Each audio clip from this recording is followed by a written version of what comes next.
Reklamo laban kina dating Senador Bong Revilla at dating Congressman Zaldico kaugnay sa flood control anomaly kasalukuyang pinag-aaralan pa ayon sa DOJ.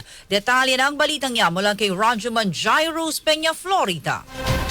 RMN Live Report!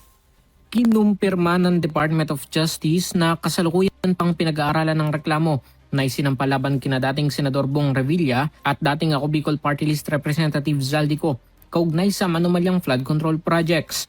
Ayon kay DOJ spokesperson Atty. Polo Martinez, may draft resolution ng inihanda ang humahawak na prosecutors pero under review pa ito ngayon ng Division Chief.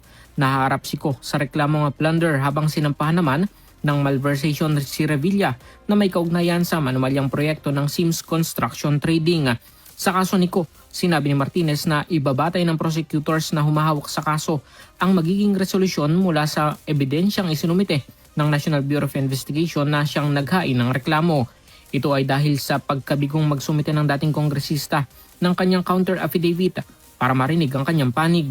Una nang sinabi ni Martinez na submitted for resolution ang magkahiwalay na kaso kung saan titingnan kung ibabasura o tutuloy sa pagsasampa sa korte. Kasama mo sa DCXL RMN Manila, Radyo Man Jairus Peña, Florida, Tatak RMN.